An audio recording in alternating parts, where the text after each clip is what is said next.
ফারাক্কা চুক্তি সম্পাদনের মধ্য দিয়েই ভারত ও বাংলাদেশের সুসম্পর্ক বজায় থাকবে কিনা তা প্রমাণিত হবে বলে মন্তব্য করেছেন স্থানীয় সরকার মন্ত্রী মির্জা ফখরুল ইসলাম আলমগীর।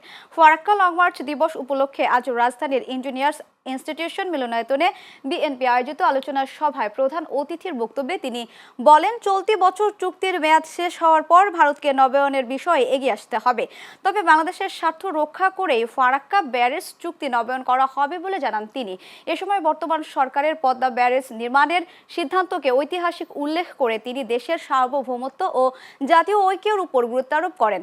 অনুষ্ঠানে বিএনপির সিনিয়র যুগ্ম মহাসচিব রুহুল কবির রিজভী অভিযোগ করেন, ফারাক্কা ব্যারেজের বিরূপ প্রভাব শুধু বাংলাদেশে নয় ভারতেও পড়ছে এবং ভারতের অনেক রাজনীতিবিদও ব্যারেজ অপসারণের দাবি তুলেছেন। আপনি শুধুমাত্র কলকাতা পোর্ট, কলকাতা বন্দরের নাব্যতা রক্ষা করার জন্য আপনি একটা দেশের ক্ষতি করে দেবেন। এই দেশকে নাকি আপনারা বন্ধু মনে করেন, এই দেশের স্বাধীনতা যুদ্ধে নাকি আপনারা অবদান রেখেছেন, সত্যি কথা, কিন্তু আপনাদের অন্তরে তো তাহলে প্রকৃত ভালোবাসা, প্রকৃত বন্ধুত্ব ছিল না। যে 3 বছর 3.5 বছর যেতে না যেতেই আপনারা গঙ্গার উপর একটা বাঁধ দিয়ে দিলেন, যে বাঁধে আমাদের ভয়ঙ্কর রকমের পরিবেশগত ইকোলজিক্যাল যে বিরূপ প্রতিক্রিয়া হবে। যে বাংলাদেশের জনগণ যারা বুকে রক্ত দিয়ে যারা গণতন্ত্রকে অর্জন করেছেন, তারা কখনোই কোনোভাবেই কোন রকম চক্রান্ত বা ষড়যন্ত্রকে এখানে মাথা তুলে দাঁড়াতে দেবে না। যারা আলোচনার মাধ্যমে অবিলম্বে এই ফারাক্কার যে চুক্তি, সেই চুক্তি বাংলাদেশের জনগণের সঙ্গে আলাপ করলে তাদের অভিপ্রায় অনুযায়ী, তাদের প্রচার অনুযায়ী এটাকে সম্পাদন করতে হবে। এটা হচ্ছে খুব পরিষ্কার কথা আমাদের। অন্যথায় যে কথাটা এটাকে অনেকেই বলেছেন যে ভারতের সঙ্গে যে সুসম্পর্ক স্থাপিত হওয়া সুযোগ এসেছে, সেটা নির্ভর করবে ভারতের এই গঙ্গা চুক্তি বা আপনার ফারাক্কা চুক্তি সম্পাদনের উপর দিয়ে। ইংল্যান্ডের সাবেক ফুটবল তারকা ডেভিড বেকহাম এবার গড়লেন নতুন ইতিহাস। ব্রিটেনের প্রথম বিলিয়নিয়র ক্রীড়াবিদ হিসেবে নাম উঠেছে তার। 2026 সালের সানডে টাইমস রিচ লিস্ট অনুযায়ী ডেভিড বেকহাম ও তার স্ত্রী ভিক্টোরিয়া বেকহামের সম্মিলিত সম্পদের পরিমাণ দাঁড়িয়েছে প্রায় 1.185 বিলিয়ন পাউন্ড। এই অর্জনের মাধ্যমে যুক্তরাজ্যের ধনী ক্রীড়া ব্যক্তিত্বদের তালিকায় দ্বিতীয় স্থানে উঠে এসেছেন বেকহাম দম্পতি। তালিকার শীর্ষে আছেন সাবেক ফর্মুলা 1 প্রধান বার্নি একলেস্টনের পরিবার, যাদের সম্পদের পরিমাণ প্রায় 2 বিলিয়ন পাউন্ড। 2013 সালে ফুটবলকে বিদায় বলা বেকহাম বর্তমানে ইন্টার মায়ামির সহ-স্বত্বাধিকারী।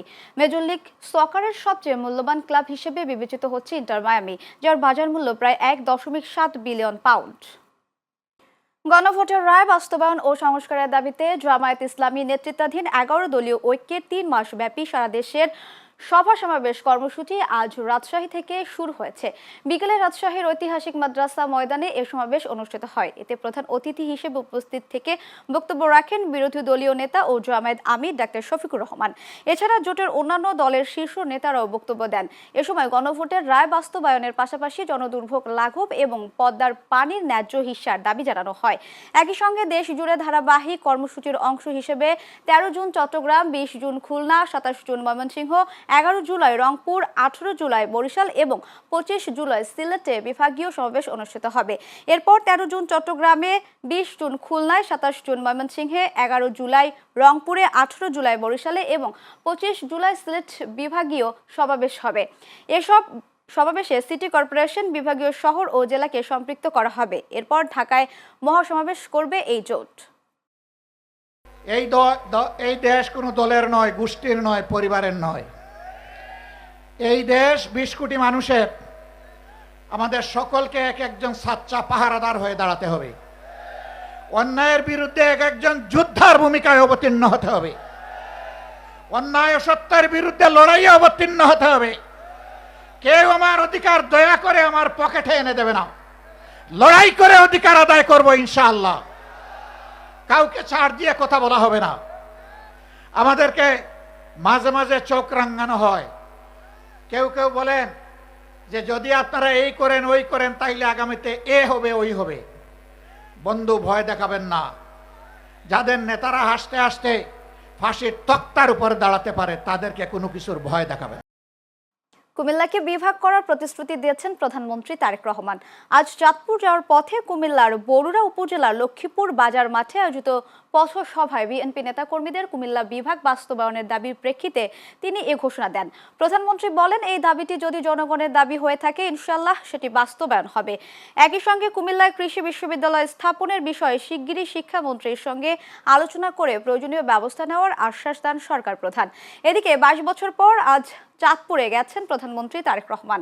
সফরসূচি অনুযায়ী তিনি চাঁদপুর সদর ও শাহরাস্তি উপজেলা এলাকায় দুটি খাল পুনঃখনন কাজের উদ্বোধন করেন। পাশাপাশি নিম্ন আয়ের মানুষের মাঝে ফ্যামিলি কার্ড বিতরণ কর্মসূচিতেও অংশ নেন প্রধানমন্ত্রী।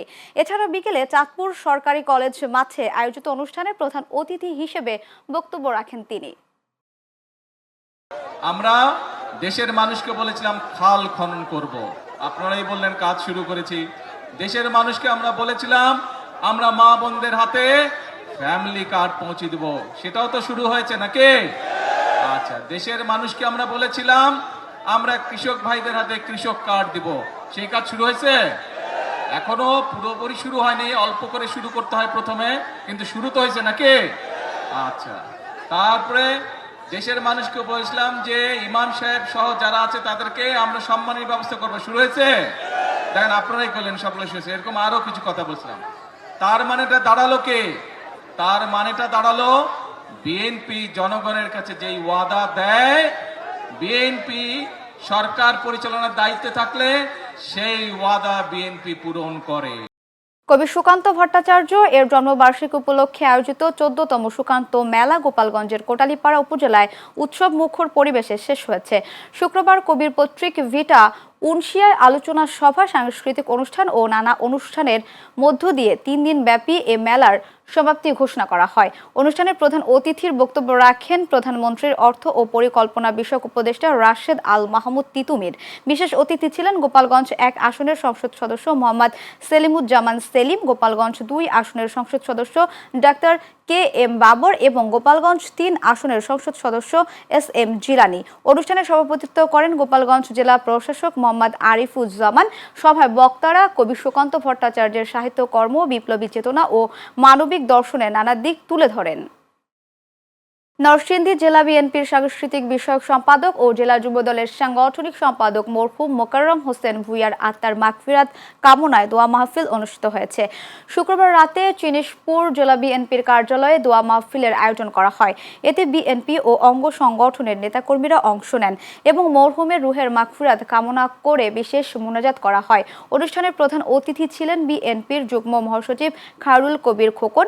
নরসিংদী জেলা যুবদলের সভাপতি মহসিন হোসেন বিদ্যুতের সভাপতিত্বে অনুষ্ঠানে উপস্থিত ছিলেন জেলা বিএনপির সহসভাপতি MA জলিল, BG রশিদ নওশের ও জেলা যুবদলের সাধারণ সম্পাদক হাসানুজ্জামান সরকার সহ বিএনপি ও সহযোগী সংগঠনের নেতাকর্মীরা।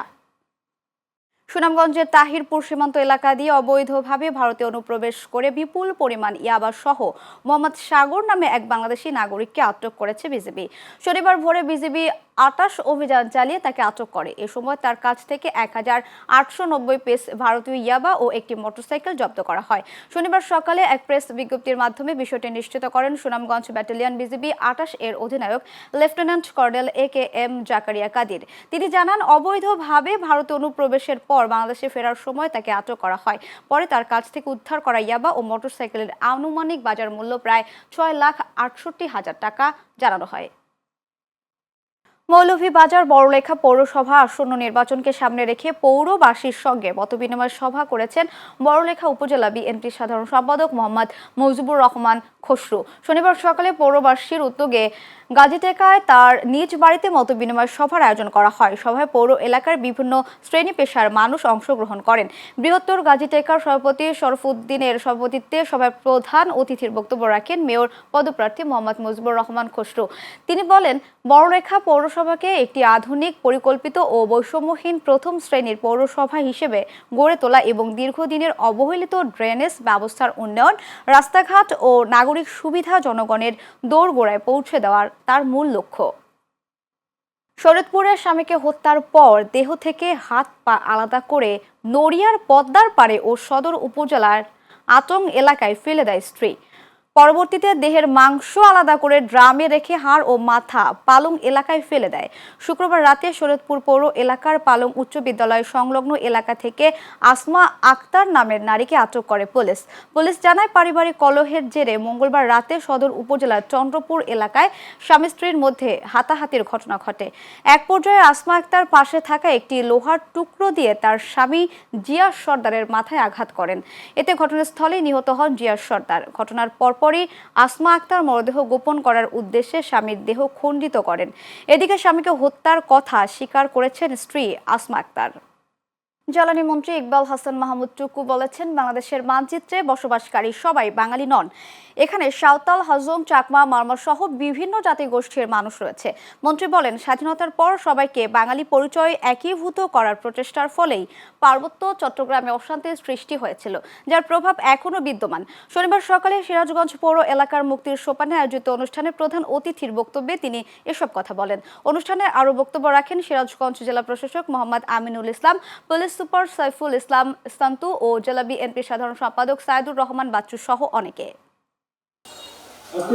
বলেছি যে বাংলাদেশ স্বাধীন হওয়ার পরে একটা বড় দ্বন্দ্ব ছিল যে বাংলাদেশ বানিয়েছি আমরা, তাদেরকে আমরা সবাই বানাবে যে বাংলাদেশের যে মানচিত্রটা আছে এই মানচিত্রের মধ্যে কি সবাই বানাবে? আমরা আমার মনে হয় আমরা সবাই বাঙালি না। এই মানচিত্রের মধ্যে বসবাস করে বাঙালি সবচেয়ে বড় গোষ্ঠী, তারপরে সাঁওতাল, মৌরান, হাজাং, তারপরে হচ্ছে গারো, চাকমা, মারমা, অনেকটি গোষ্ঠী আছে। এটা দিয়েই হলো বাংলাদেশ। শেরপুরে সরকারিভাবে অভ্যন্তরীণ বোরো ধান সংগ্রহ কর্মসূচির উদ্বোধন করা হয়েছে। শনিবার দুপুরে জেলা খাদ্য গুদাম প্রাঙ্গণে ধান সংগ্রহ কার্যক্রম উদ্বোধন করেন সংরক্ষিত নারী আসনের সংসদ সদস্য ডাক্তার সানসিলা জেব্রিন প্রিয়াঙ্কা। অনুষ্ঠানে সভাপতিত্ব করেন জেলা প্রশাসক ফরিদা ইয়াসমিন। এ সময় অতিরিক্ত জেলা ম্যাজিস্ট্রেট মোহাম্মদ শাকিল আহমেদ, জেলা খাদ্য কর্মকর্তা নাজমুল হক ভূঁইয়া, সদর উপজেলার ভারপ্রাপ্ত নির্বাহী কর্মকর্তা মাহমুদুল হাসান ও শেরপুর প্রেস ক্লাবের সাধারণ সম্পাদক মাসুদ হাসান বাদল সহ অন্যান্যরা উপস্থিত ছিলেন। টাঙ্গাইলে মাওলানা আব্দুল হামিদ খান ভাসানীর 50তম ঐতিহাসিক ফারাক্কা লং মার্চ দিবস পালিত হয়েছে। শনিবার সকালে মাওলানা ভাসানী ফাউন্ডেশনের উদ্যোগে টাঙ্গাইল প্রেস ক্লাবের সামনে মানববন্ধনের আয়োজন করা হয়। মানববন্ধনে বক্তব্য রাখেন মাওলানা ভাসানী ফাউন্ডেশনের চেয়ারম্যান খন্দকার নাজিম উদ্দিন, সংগঠনের মহাসচিব মাহমুদুল হক সানু, জেলা যুব দলের সাধারণ সম্পাদক জাহিদ হোসেন ও জেলা শ্রমিক দলের সাধারণ সম্পাদক AKM মনিরুল হক মনির সহ অনেকে। সাতক্ষীরায় সাংবাদিকদের সঙ্গে নবাগত পুলিশ সুপার আবু সালেহ মোহাম্মদ আশরাফুল আলমের পরিচিতি সভা অনুষ্ঠিত হয়েছে। শনিবার সকালে সাতক্ষীরা পুলিশ লাইন্সে জেলা পুলিশের আয়োজনে পরিচিতি ও মতবিনিময় সভার আয়োজন করা হয়। সভায় অতিরিক্ত police super SM Raju Ahmed, অতিরিক্ত পুলিশ সুপার মিথুন সরকার ও সাতক্ষীরা প্রেস ক্লাবের সভাপতি GM মনিরুল ইসলাম মিনি সহ প্রিন্ট ও ইলেকট্রনিক মিডিয়ার সাংবাদিকরা উপস্থিত ছিলেন। ঠাকুরগাঁও সদর উপজেলার নারগুন ইউনিয়নের পূর্ব মালিকপাড়া গ্রামে কারুপণ্য কারিগরি প্রশিক্ষণ কেন্দ্রে আলোচনা সভা ও সার্টিফিকেট বিতরণ অনুষ্ঠিত হয়েছে। শনিবার দুপুরে কেন্দ্রটির বিভিন্ন ট্রেডের প্রথম, দ্বিতীয় ও তৃতীয় ব্যাচের শিক্ষার্থীদের মাঝে এ সার্টিফিকেট প্রদান করা হয়। কারুপণ্য কারিগরি প্রশিক্ষণ কেন্দ্রের নির্বাহী পরিচালক চন্দনা ঘোষের সভাপতিত্বে আয়োজিত অনুষ্ঠানের প্রধান অতিথি ছিলেন জেলা প্রশাসক মোহাম্মদ রফিকুল হক। এছাড়া বক্তব্য রাখেন জেলা বিএনপির সাধারণ সম্পাদক পয়গাম আলী ও পৌর বিএনপির সভাপতি শরীফুল ইসলাম শরীফ সহ অন্যান্যরা। আলোচনা সভা শেষে প্রতিষ্ঠানের প্রায় 150 জন শিক্ষার্থীর মাঝে সার্টিফিকেট তুলে দেন অতিথিরা। নওগাঁর বদলগাছিতে কৃষক দলের উদ্যোগে ধান কাটা কর্মসূচি অনুষ্ঠিত হয়েছে। শনিবার দুপুরে উপজেলা কৃষক দলের আয়োজনে ধান কাটা কর্মসূচি অনুষ্ঠিত হয়। এ সময় উপস্থিত ছিলেন বদলগাছি উপজেলা বিএনপির সিনিয়র সহসভাপতি জাকির হোসেন চৌধুরী, সহসভাপতি রেজাউন নবী সান্ডু, যুগ্ম সাধারণ সম্পাদক সাইদুর রহমান ও উপজেলা কৃষক দলের ভারপ্রাপ্ত সভাপতি জহুরুল ইসলাম সহ বিএনপির বিভিন্ন পর্যায়ের নেতাকর্মীরা। মুক্তিযুদ্ধকালীন বিএলএফ কুষ্টিয়া জেলার ডেপুটি কমান্ডার বীর মুক্তিযোদ্ধা জাহিদ হোসেন জাফরের স্মরণে কুমারখালীতে শোকসভা ও দোয়া অনুষ্ঠিত হয়েছে। শনিবার দুপুরে কুমারখালী আবুল হোসেন তরুণ অডিটোরিয়ামে সভা ও দোয়ার আয়োজন করা হয়। সভায় প্রধান অতিথির বক্তব্য রাখেন জেলা মুক্তিযোদ্ধা কমান্ডার ইউনিট কমিটির আহ্বায়ক বীর মুক্তিযোদ্ধা আব্দুল্লাহ আল মামুন। মুক্তিযোদ্ধা আকমল হোসেনের সভাপতিত্বে অনুষ্ঠানে বক্তব্য রাখেন জেলা মুক্তিযোদ্ধা কমান্ডার ইউনিটের যুগ্ম আহ্বায়ক রফিকুল ইসলাম টুকু, কুমারখালী মুক্তিযোদ্ধা সংসদ কমিটির আহ্বায়ক বীর মুক্তিযোদ্ধা শামসুল আলম পিন্টু ও উপজেলা মুক্তিযোদ্ধা কল্যাণ সমিতির সভাপতি বীর মুক্তিযোদ্ধা এটিএম আবুল মনসুর মঞ্জু সহ অনেকে। ময়মনসিংহের হালুয়াঘাটে তেলিখালী সীমান্ত দিয়ে ভারত থেকে অবৈধভাবে বাংলাদেশে অনুপ্রবেশের সময় 10 বাংলাদেশি নাগরিককে আটক করা হয়েছে। শনিবার সকালে বিএসএফ ও বিজিবি এক পতাকা বৈঠকের মাধ্যমে আটকদের বিজিবির নিকট হস্তান্তর করা হয়। এই ঘটনায় হালুয়াঘাট থানায় বাংলাদেশ পাসপোর্ট আদেমে একটি মামলা দায়ের করা হয়েছে। বিজিবি 39 ময়মনসিংহ ব্যাটালিয়ন জানায় শুক্রবার রাতে 10 বাংলাদেশি নাগরিককে ভারতে আটক হন। পরবর্তীতে শনিবার সকালে তেলিখালী সীমান্তে বিজিবি ও বিএসএফ এর মাধ্যমে একটি পতাকা বৈঠক অনুষ্ঠিত হয়। হালুয়াঘাট থানার অফিসার ইনচার্জ মোহাম্মদ ফেরদৌস আলম জানান, আটককৃত আসামিদের বিরুদ্ধে পরবর্তী আইনি ব্যবস্থা নেওয়া হবে।